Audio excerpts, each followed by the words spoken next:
It's normal practice that we have open questions in relation to matters before the council. We've got two requests today. Ms Webb about the Southern Highlands Botanic Gardens update, and Mr Velming about the Colau Vale allocation of funds. Ms Webb, if you want to come forward first.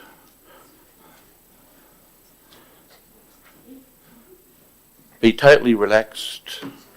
Take your time. We've got all the time in the world.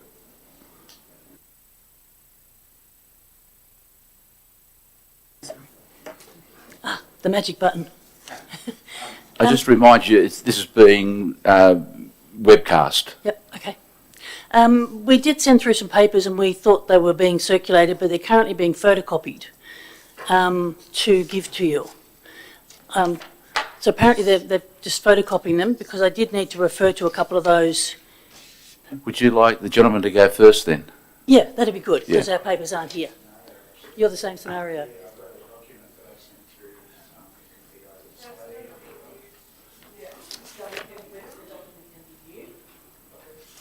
So you want to go first? Cool.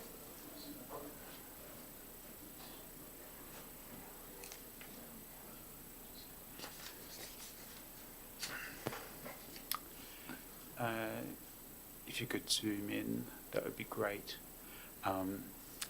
Thanks for your time and for the opportunity. Excuse any nervousness, it's not something I do every day. No, look, just be totally relaxed but speak up so people Sure. can hear you. Yeah. No worries. Or Can bring I the move that microphone down a little closer. bit? Yeah. How's that? Good. Just take your time. Yeah, no worries. So I've come to talk to you about the Colau Vale Village Improvements Program. It's something that's really important for myself and my family. We live in Colau Vale, and of course everyone in Colau Vale wants to see improvements made. And it's really great that we've got the opportunity with the funds from the Banksia Street sale to make some of that stuff happen. So my main interest is in making sure that those improvements are made in a way that are going to safely improve Colau Vale, in particular Jerd Park, and it can benefit as many people as possible. We see a lot of bad behaviour in the park. We do live nearby, and we want to make sure that doesn't get worse. We have graffiti, malicious damage, arson, fireworks, burnouts, motorbikes in the park. We call police, we call council. It's an isolated area, and we just want to make sure that whatever happens there to improve the facilities doesn't make that situation worse. So about the funds, first of all, I understand that the sale of the Banksia Street property in 2006, number 7, behind the community hall, when that was sold, the funds were used to build the footpath that runs along Wattle Street in Colau Vale. It's really great, everyone uses it, and it's probably one of the very few footpaths we actually have in Colau Vale.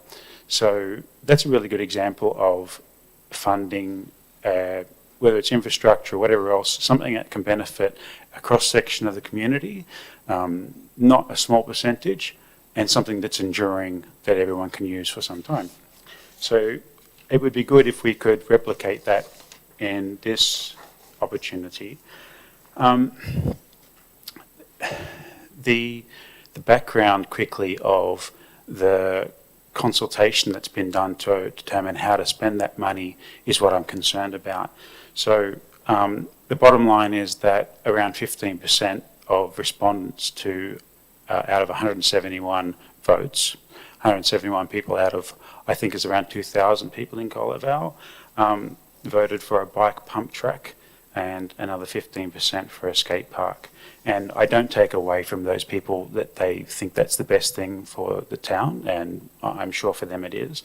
But there are 2,000 people in Colau Vale, and I really question how many people can make beneficial use of those facilities. And the location of Jerd Park being at the least populated end of Colau Vale seems like a strange place to put it. It makes more sense, putting aside any planning issues that may arise from who owns what land.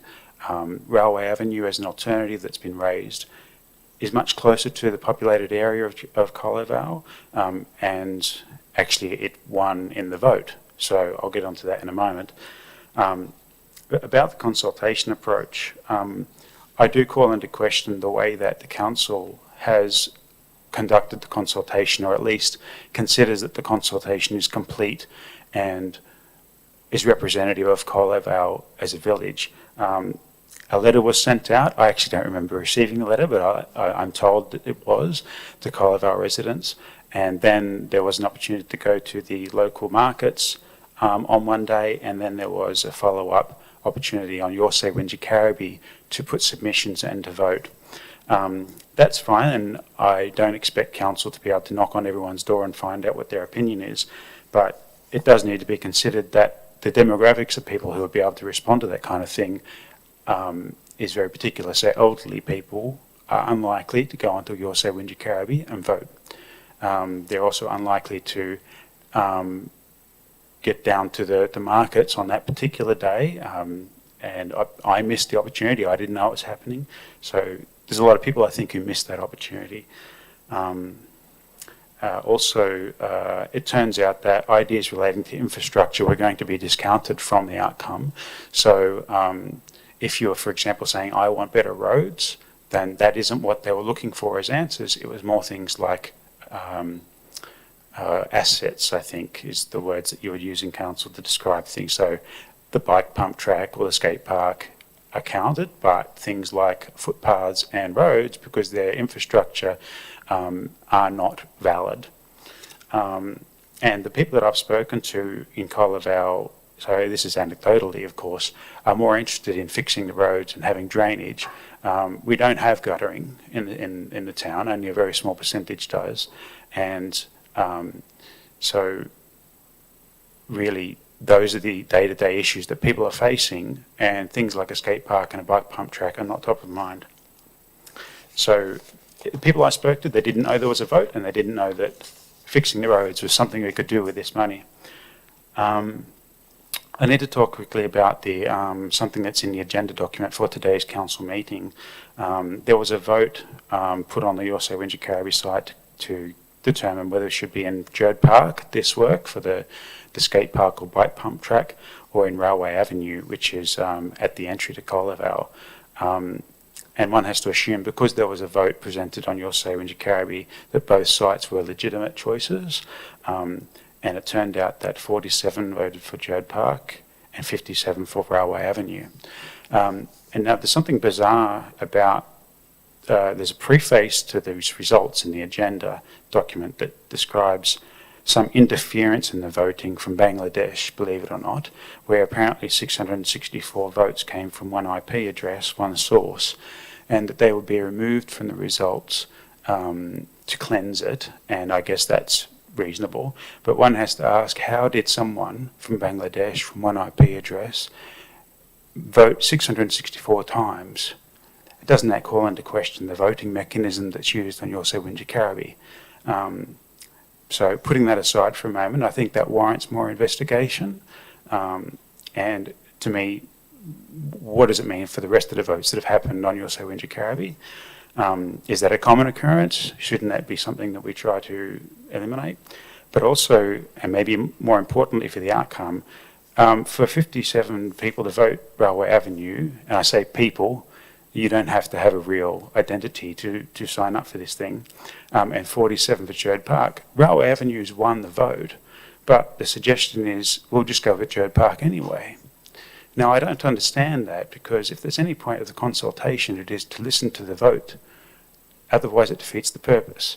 And it seems very selective to me that you would, in one vote, say, let's be pragmatic and say, we'll go with Jerd Park because that's what works, and Railway Avenue is difficult for reasons.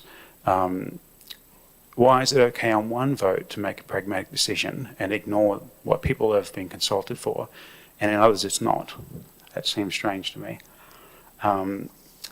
Just one other point about consultation is that only people who actually responded to the survey were notified of the outcome. For example, receiving an email about today's council meeting, the agenda item reporting on this, the Colo Vale residents are not notified of it. So I feel like unless you've had notified of a very specific interest in it, then you're not part of the consultation. You're not. I feel like residents in Colo Vale should be notified of what the shortlist is. That hey, here's how we're spending the $380,000 instead of the shortlist of people of 170. It's something that affects everyone. How am I going for time? Sorry. Okay. So I just want to cover the effect on the local area. Jerd Park and Acacia Street are in a quiet rural area of the town. The main population of Colo Vale is near the entry, Railway Avenue, leading up to Emerald Court, I think it is, and then it becomes more rural zone properties, and Jerd Park is in that area. So I really get concerned about the impact to that for introducing things like a skate park, where it's away from the main population, and to be honest, the noise that a skate park can create is not something that is in keeping with the current quiet character of the area. And on that, I know it's probably tempting to listen to that and go, well, you're a NIMBY or whatever, as they say, not in my backyard. It's not the case. When we moved to Colo Vale, we saw there was a park there. We saw that there was a school there, and we did our research. We even wanted to check how loud is a school bell. Is it going to impact the way that we want to live our lives quietly? And the park is no different. So being a park and accepting the park's existence is not then a license to introduce any other kind of noise that the park might create. So it's a legitimate question then to ask, what is the impact to the residents? Not just saying, well, there's a park there, you knew there was a park there, too bad. I don't think that's legitimate. So I think the extension of the use of the park needs to be sympathetic to that. I'll move on to the existing social problems at the site, and that's what is on the screen presented. These are photos that I've taken of the park, and it's something that's been ongoing for some time now. Non-stop graffiti of the council building. I notify council basically the next day that it's happened every time. I don't expect council to stop graffiti. I know it's challenging. Council have been very good at responding to these incidences and cleaning them up quickly, and that's great. That's what needs to be done. But I think it's important to take into account the environment that creates this kind of thing. So Jerd Park is isolated in the town, and that gives rise to this kind of thing. If there's not people driving past, if there's not cameras, and we don't want cameras necessarily, although they might help, if there's not police, and we don't want police, then this kind of thing can happen. And being isolated like that, I think it's important to take into account what we might exacerbate by introducing things like skate park elements into the park. So if you may have done this already, but if you were to scroll through, there's the pages 2, 3, and 4 cover various photos of vandalism and graffiti. There was a fire that was lit by 2 teenagers in the bin there. A neighbour and I put it out and cleaned up after them. I feel like it's ridiculous to have to surveil the park on behalf of the council and notify you of this sort of stuff that's going on. It's not pleasant, and I just want to make sure that we don't make things worse.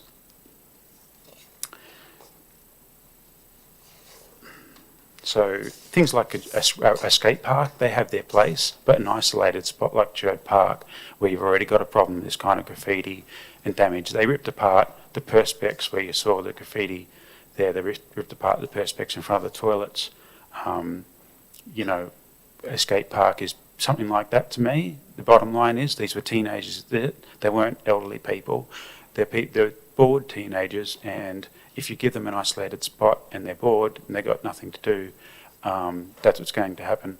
I don't buy the argument that because they've got a skateboard in their hands that they're not going to graffiti. You look at skate parks around, they've got graffiti. It's just the way things are, so I don't think we should exacerbate that. Now, finally, about the space in Jerd Park, one thing that concerns me is where is all this stuff going to go? I asked a question of one of your council officers, and it's on page 5 of the document. Where would we actually, that's a TV that someone smashed and left there. Your mower guys cleaned that up the day after, so that was great, but we don't like to see that. Shards of shrapnel everywhere, there's burnouts there as well, alcohol bottles littering the park. So this one here is what I wanted to focus on, is where is there actually space for all this new stuff? So as far as I can tell, there's the field, there's the drainage slopes around it, there's existing buildings and infrastructure. What's going to be removed to make space for a bike pump track or a skate park? And if it's the right thing to remove those things, maybe that should be raised. But are we going to remove the tennis courts? I don't think so, because that's something that people use. Are we going to remove the very few native trees on the lower left-hand corner there? It wouldn't leave many in the park. And that was an argument to not do it in Railway Avenue because there were trees there. Are we going to remove the playground, the table? No, the barbecue, what was the Ush building, or the septic and underground plumbing? I just don't, and I didn't get an answer to this, I don't see how we would actually make space for this new stuff, a skate park and a bike pump track, without removing existing infrastructure. So, again, I really think that it's great if we can improve Jerd Park. The drainage is really bad. That's probably the big problem at the moment. The field is a soggy mess that people don't. I saw someone trying to ride their bike on it yesterday and they were just getting bogged. And even from the rains, like from months ago, it just doesn't drain. So it'd be great to improve. I just want to make sure that it happens in the right way. And $380,000 is a lot of money to spend based on questionable consultation. So I just wanted to make sure that everyone had the information that I had, and to develop that picture before a decision is made. Just for the record, can I confirm that you've never spoken to me before? I don't think so. No. You never sent me any emails or letters? I'm sorry to be rude, but what's your name? Yeah, that's fine. I'm sorry. Look, what you're saying is I agree with you 100%. Okay. And I intend to defer this matter in the meeting later on. I am not convinced that Jerd Park is the right spot for this either, or for the $200,000. But I don't live there like you do. But you said there's about 2,000 people who live in Colo Vale. I think so. Yeah, I don't think that the consultation, and I don't blame the staff for this because I don't know how you're supposed to consult with a lot of these things. It's a common problem in all local authorities that people speak up and often it's too late. But look, I was onto this one before you came.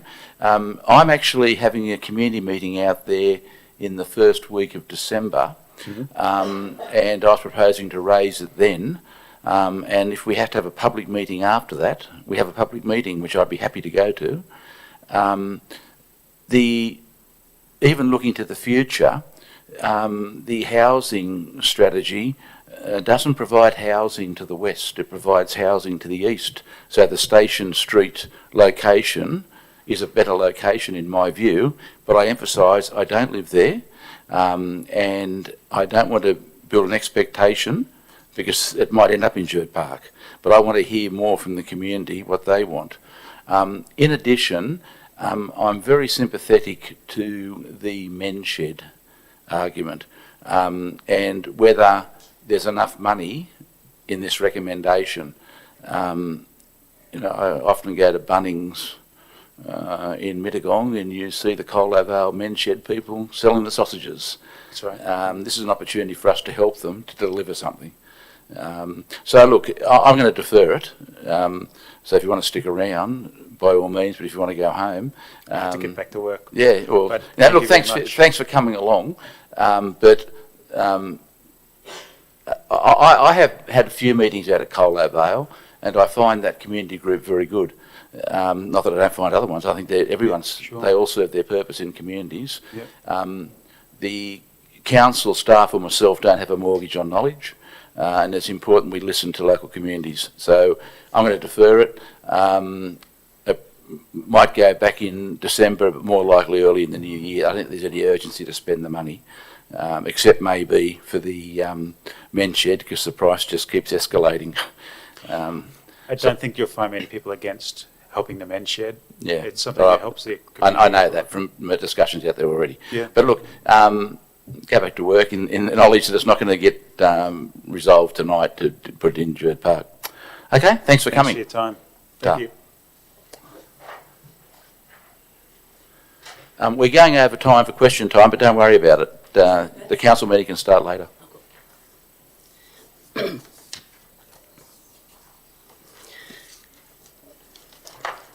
Again, just take your time, be relaxed. Okay, thank you very much. My name's Charlotte Webb. I am currently the CEO of the Southern Highlands Botanic Garden. I'm also the chairman of the board. And we are expressing concern at the council's recommendation regarding the water filling station, which is currently located partly on the Botanic Gardens leased area, 21-year leased area, and partly on the road reserve. The report that's been put up to council implies that the water filling station is only on the road reserve. It actually straddles the two, and access to the water filling station is through the leased area of the Botanic Garden, not on road reserve. The council's actually put up 3 solutions to the water filling station, and we understand number 1, nobody wants that, which is to remove it. The second solution, council agrees, is the ideal solution, to relocate the water filling station, and then it spends the rest of the paper arguing against doing so. We're concerned that there's been lack of adequate consultation with the Botanic Gardens. We got wind of it coming to council, so we actually contacted council to arrange a meeting with the manager of assets, who then at the meeting told us that the recommendation would be going to council, which is to the recommendation that's now before council. We just don't think that's actually consultation to come in to talk about it, to be told the recommendation's been made. We'd like to actually just put a few arguments there, and this is in our little discussion paper.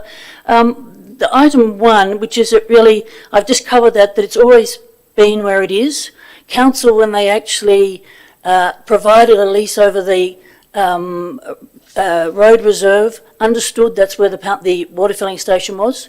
They agreed in their resolution to look to relocate the water filling station, and within the 5-year lease that they allocated to us. And our concern has been that we've been approaching council to say that 5 years is coming up and nothing's happened about anything, which is probably why it's now hit the council agenda. We understand, and council acknowledges there's a conflict in the use of the area between the water filling trucks and the people that use the area. And I just wanted to outline who uses the area. It's all suggested that it's only Botanic Gardens. We have a people counter at the gate, and our people counter at the gate currently shows we have approximately 40,000 people per year coming through to the Botanic Gardens.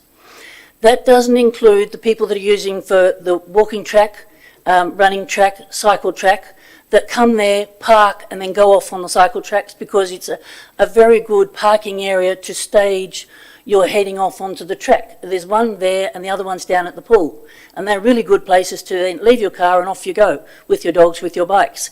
A lot of those people are using the area and it's got nothing to do with the Botanic Gardens.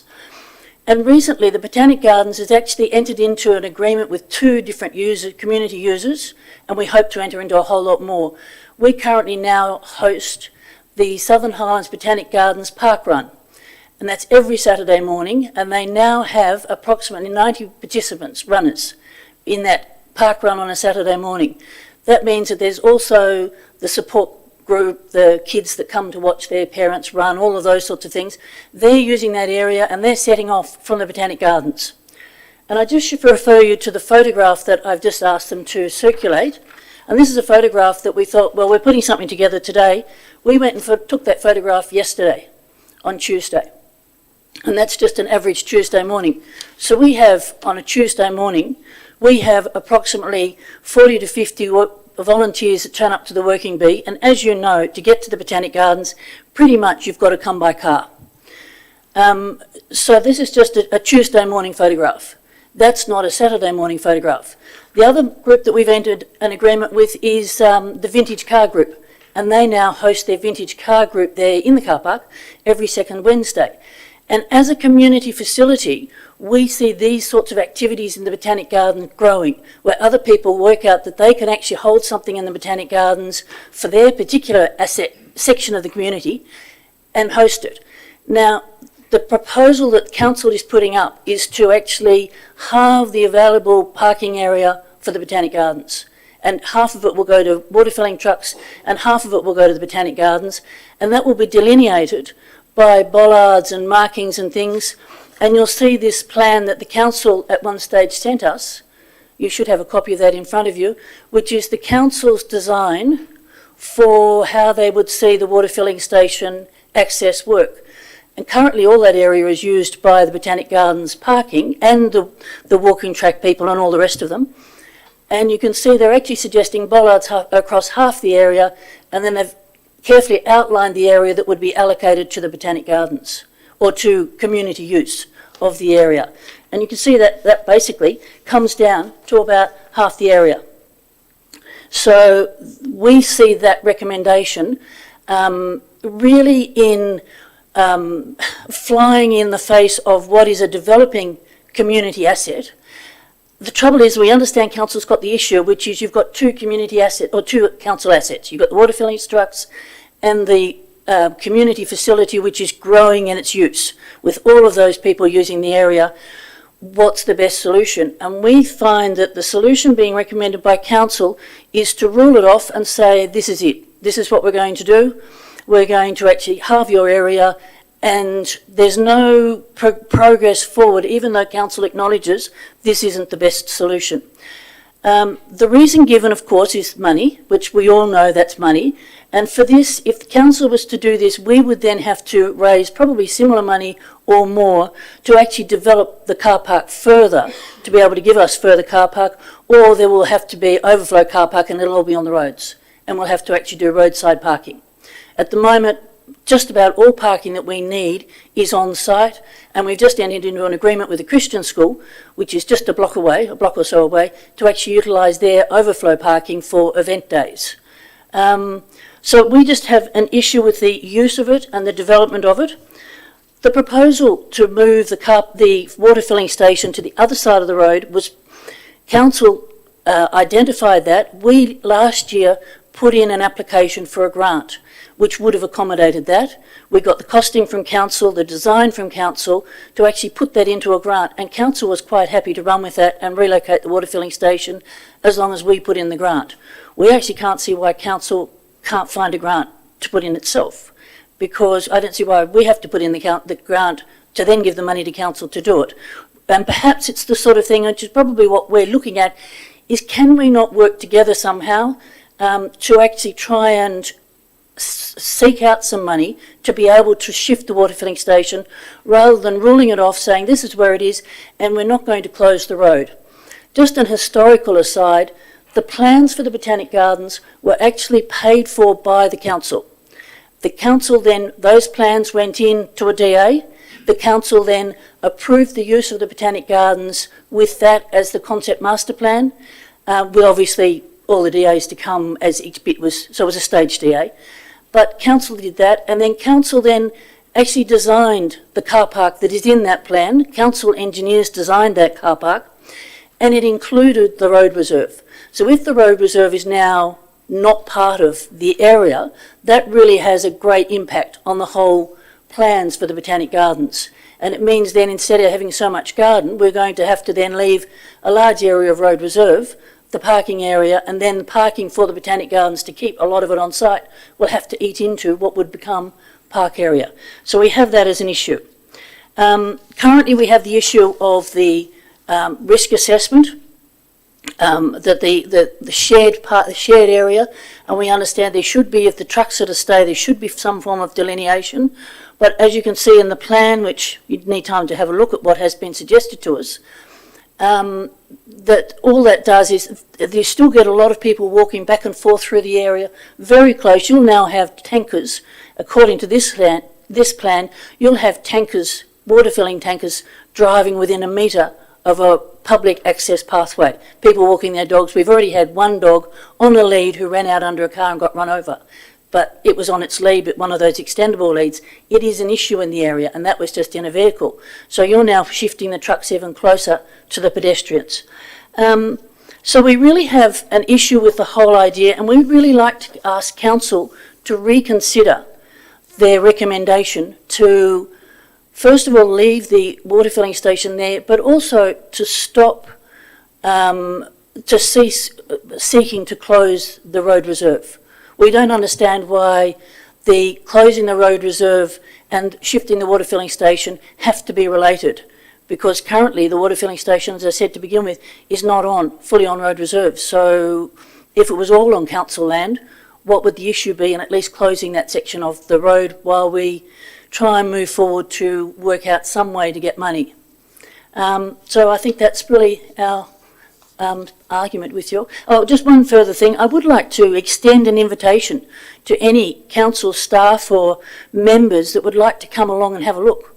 Have a look. On a Tuesday, we are very busy with all of our volunteers. We now have volunteers Tuesdays and Thursdays, and we'd like to extend an invitation and see how the car park operates. Look, I know the area well, and I'll see you on Sunday, I think it is, down there. But look, I park there regularly and walk East Bowral paths. I think to say that the council hasn't consulted in relation to the water filling station is a long bow, because I've been lobbied and lobbied and lobbied about it. It's $500,000, which is a lot of money, but I do agree with some of what you're saying in relation to the abandoning the possible closure of that road for incorporation into your lease.